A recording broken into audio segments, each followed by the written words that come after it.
Vijayawada MP Kesineni Sivanath కార్యాలయంలో మాజీ CM దివంగత నేత నందమూరి తారక రామారావు వర్ధంతి కార్యక్రమాన్ని నిర్వహించారు. ఈ కార్యక్రమంలో టీడీపీ నాయకులు గన్నే ప్రసాద్, విజయవాడ మాజీ మేయర్ కోనేరు శ్రీధర్ తదితరులు పాల్గొని ఎన్టీఆర్ చిత్రపటానికి పూలమాల వేసి నివాళులర్పించారు.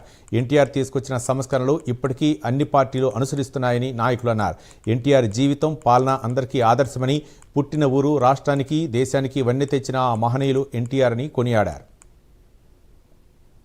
దాంట్లో దీంట్లోనే విద్యారంగంలో కానీ, వైద్య రంగంలో కానీ, మరి వ్యవసాయ రంగంలో కానీ, మరి అలాగే నీటిపారుదల శాఖలో కానీ ఇవాళకి కూడా రెండు ఉమ్మడి తెలుగు రాష్ట్రాల్లో కూడా అగ్రగామిగా ముందుకు సాగుతున్నాయి. అంటే మరి వాళ్ళ ఆయన యొక్క బాటలోనే అందరూ కూడా ప్రయాణం చేస్తూ ఉంటారు.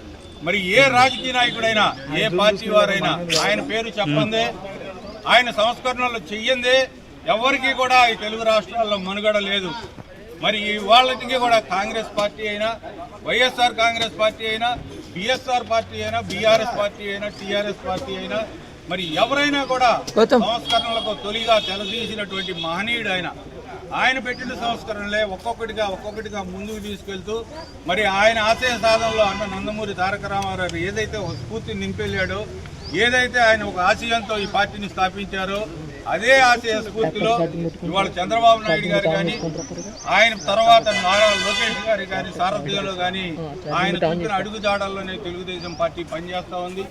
మన ప్రజానాయకుడు ఎన్టీ రామారావు 30వ వర్ధంతి సందర్భంగా వాడవాడల అట్లాగే కేశినేని శివనాథ్ గారి ఆఫీసులో, మన ఎంపీ గారి ఆఫీసులో జరుగుతున్న ఈ కార్యక్రమానికి ఇచ్చేసిన పెద్దలందరికీ నా నమస్కారాలు తెలియజేస్తూ, అట్లాగే ఈ కార్యకర్తలు ప్రతి విషయంలోనూ ఎన్టీ రామారావు అంటే ఆయన ఎవరో తెలియని ఆయన కూడా 30 ఏళ్ల వయసు ఉన్న వాళ్ళు కూడా ఎన్టీ రామారావుని స్మరించుకుంటూ ఈరోజు చేస్తున్న కార్యక్రమానికి ధన్యవాదాలు తెలియజేస్తూ, అట్లాగే ఆయన భావాలు కూడా ప్రజల్లో ఉండాలని చెప్పి తెలియజేస్తూ, దాన్ని అనుసరిస్తూ ఇవాళ 4,000 రూపాయల వరకు పెన్షన్ తీసుకెళ్లడమే కాకుండా కొత్తగా మళ్ళీ ముఖ్యమంత్రి అయిన తర్వాత మన చంద్రబాబు గారు P4 విధానాన్ని కూడా అమల్లోకి తీసుకొచ్చి పేద బడుగు వర్గాలకి P4 విధానాన్ని కూడా ముందుకు తీసుకెళ్తున్నందుకు ఆయనకు ధన్యవాదాలు తెలియజేస్తూ, ఎన్టీఆర్ జోహార్.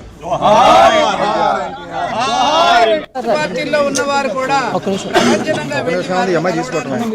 నేపథ్యంలో ఆయన నిర్మాణం చేసిన పార్టీ విధానాలు కానీ, ఆయన ముందడుగు వేసిన అన్నింటిలో కూడా చదువుకున్న మహిళలు ఇవాళ హోమ్ మినిస్టర్లుగా అనేక బాధ్యతల్లోకి వచ్చారంటే ఎన్టీ రామారావు గారి మహిళలకు ఇచ్చిన హక్కులు చాలా గొప్పవి.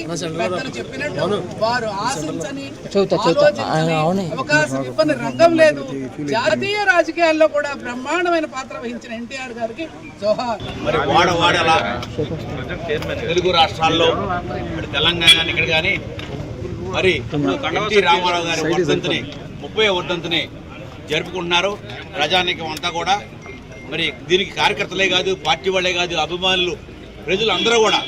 దానికి కారణం ఏంటంటే వారు ఆ రోజున 82లో పార్టీ పెట్టి ఆయన తీసుకొచ్చిన సంస్కరణలు, ఆయన ఆలోచన, ఆయన విధానం, ఆయన వచ్చినప్పుడు ప్రజలకు విడమరి చెప్పాడు. ఆయన నేను ఎందుకు రాజకీయాల్లోకి వచ్చాను క్లియర్ కట్గా, నేను ఇప్పుడు దాకా ఏం చేశాను, నేను మీ రుణం తీర్చుకోవడానికి వచ్చాను, నేను మీరు ఇచ్చిన పైసలు ఇసిరితే నేను పోగు చేసుకుని, నేను నా కుటుంబాన్ని నేను సరిదిద్దుకొని రాజకీయాల్లోకి వచ్చాను అని చెప్పి వాడవాడల మీటింగుల్లో, సిటీ మీటింగుల్లో కూడా డాక్టర్లతో సమావేశం, లాయర్లతో సమావేశం, విడంబరి చెప్పాడు ప్రజలందరికీ కూడా నేను ఎందుకు వచ్చాను, ఏం చేయబోతున్నాను అనేది.